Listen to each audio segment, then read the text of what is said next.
marathon fueling tips just for you. Let's go.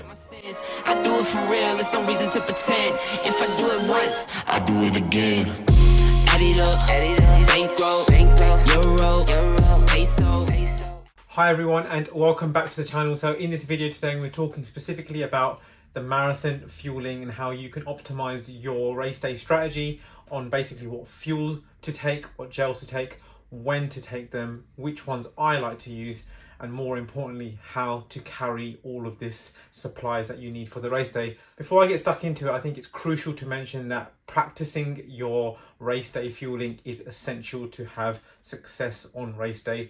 If you haven't done so already in your long runs building up to the race season coming up in the next few weeks, then you have to start pretty soon or get on board or practice what you know or what's familiar with you, because you just don't want any upsets on the day, any occasions where you have to pop into the toilets, or that worst feeling of when you hit the wall after that 30k feeling. So this is all to prevent that. Using a prescribed carbohydrate fueling strategy is pretty much a part of your training program. It does help to optimize your training effort and reduce the early performance reductions, or such as known as fatigue. So what you're trying to do is prevent fatigue from happening. Executing this fueling strategies in training and on your race day will help decrease the risk of underperformance and again push you close towards that personal best.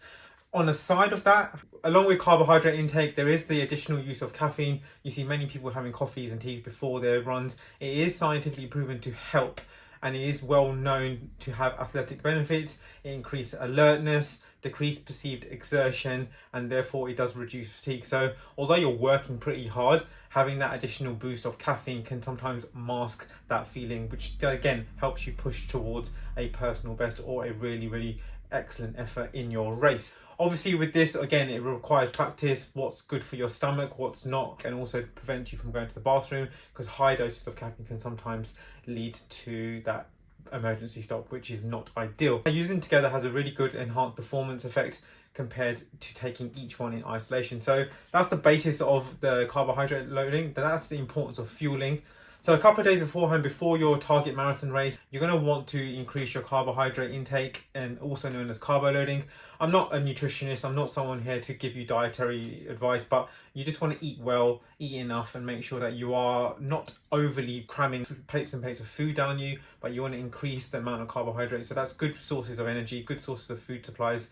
And a couple of days beforehand, what I like to do is actually have one of these maybe with dinner. So I work with Morton, and all the stuff that I'm going to be talking about in the video is Morton based. So if you don't work or use Morton, there are additional other companies that maybe you might want to use, such as Science in Sport. There's Goo. Morton are pretty much the gold standard in terms of marathon racing. And then on the day before, I'd also have another one of these mixtures during the day, just to give it some time. And I also find that drinking carbohydrates is so much more easier than eating the same equivalent amount of food. So just think logically in terms of volume and space, it's easier to drink that. So a couple of days before, have a 320 mix. A day before, have another 320 mix, and then that covers you for intake of your carbohydrates, along with the extra additional good sleep that you're getting, the other water, fueling, and all the other carbohydrates that you're having. So on race morning, again, you want to have practiced your breakfast routine, but what works for me 2 to 3 hours beforehand, before the race actually starts, is 2 slices of toast with peanut butter and jam,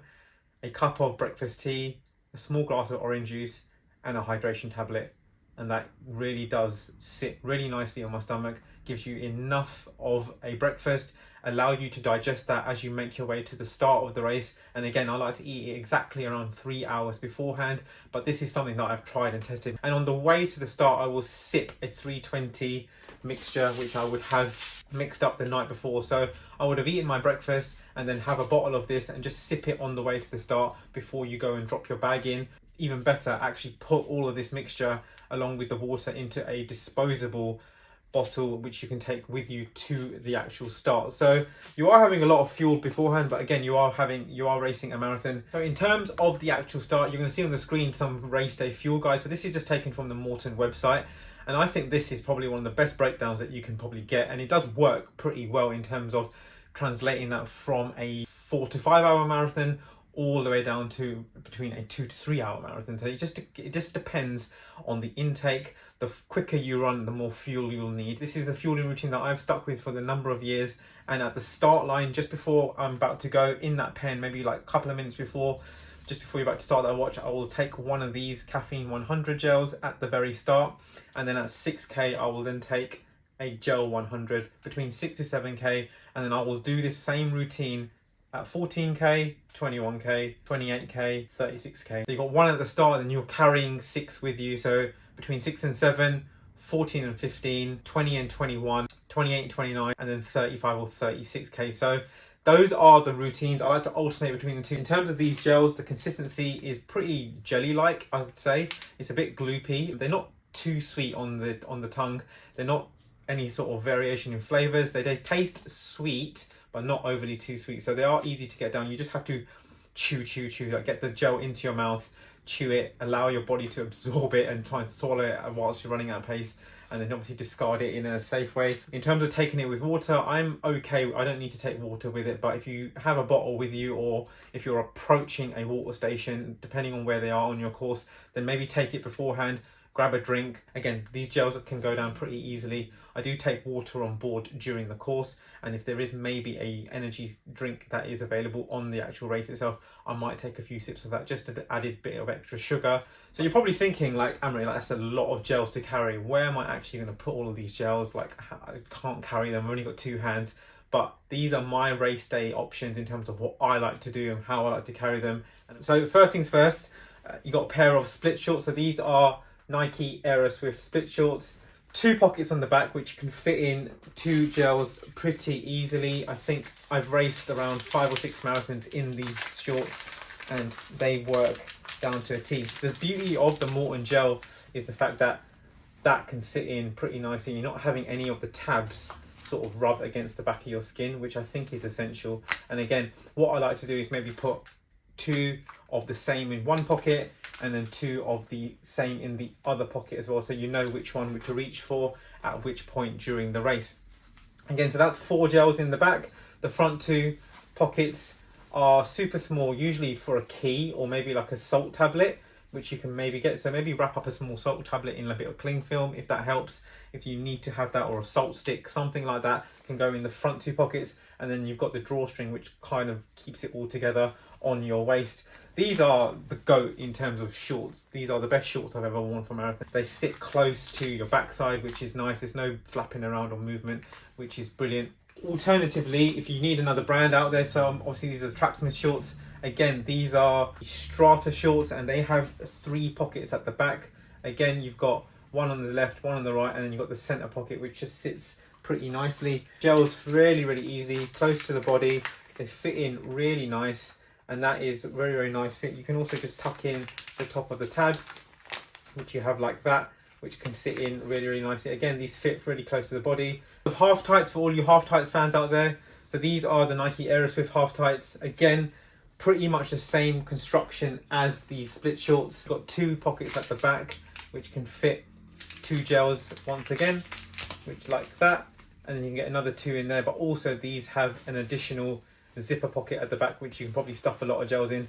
And I've actually tried, you can actually fit an iPhone 13 in the back of it, which is really good. The zip is very secure. The Nike Aeroswift half tights, and now they come with a drawstring, so they're not going to slip down and basically reveal your rear end, which is a plus. 2 pockets at the front, again for salt or key or anything like that, anything or emergency supplies. I think these are a great alternative. I've got both variants in the Tracksmith ones. These are the Reggie half tights, and again you've got a back pocket which can fit a lot of gels in. They don't actually have a pocket in the internal side, the back pocket, which is super convenient. For all you ladies out there, the option is that you could probably use the split shorts. Again, the Aeroswift version of the split shorts for women actually have pockets in them, which is brilliant. You can also maybe stuff it into your sports bra, which if that helps.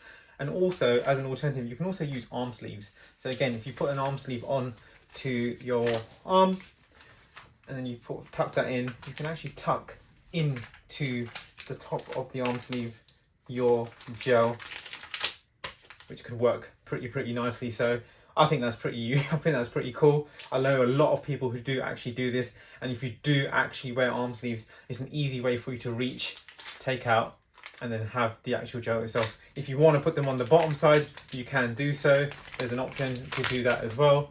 Again, it's close contact, it's pretty secure and pretty snug on the wrist. And again, like I said, I put 4 in my pockets. I carry 1 in my right hand, 1 in my left hand, and then I use these ones straight away as my go-tos at the start. Plenty of options. If that failing, still haven't found an idea on what to use, there is my worst nightmare, which is probably one of these. I've recently just got a flip belt. I absolutely hate these things, but it's necessary for me to have one just in case I need to take my phone. I understand from a safety point of view, it's so important to have it. Keys, bank card, all that sort of stuff, gels, bottles, everything. So out of all the bands that I've used, this is probably the best one that I've had, and I have a love-hate relationship with them just because of the fact that I've had many which just cut the top of my stomach, which isn't that great. I've actually got this in an extra small, which I found to be the best sizing. So if you take your normal size in a flip belt, whatever you wear for shorts, and then go half a size down, that is what you want to do. Again, you've got a little loop for your key.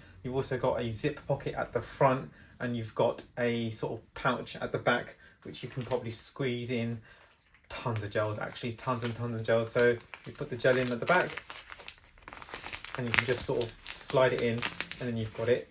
You've got the gel sitting right at the back on the actual belt itself. So this is a pretty compact way. I know a lot of people will probably use a belt of some sort, but the flip belt is probably something which is pretty easily available. Carry a lot in case you are looking as an alternative, in case you just don't want something in your shorts. So I hope this all helped in terms of what to do, how to do it, and obviously how to execute a race plan. Again, like I'm going to reiterate from the start, is practice, practice, practice. If you can do that, you really can have a really good race day experience. I'm not gonna lie, this actually feels quite nice on in terms of my arm. So this is probably something I might try for the future. I can understand why they might use them. But aside from that, I hope you enjoyed this video. Hope you take value from it. And remember, go back to any parts of the video, write it down. Every 6 to 7K is what you need to remember, and alternate between a normal gel and caffeine to keep your concentration high, to keep your performance high, so you can deliver a personal best. If you like this video, give it a thumbs up. Remember to subscribe, and I'm going to wish you a massive good luck in your up and coming marathon. If you're doing 1, 2, 3, 4, 10, good luck. Hopefully you get a PB in one of them, and I'll catch you in the next video.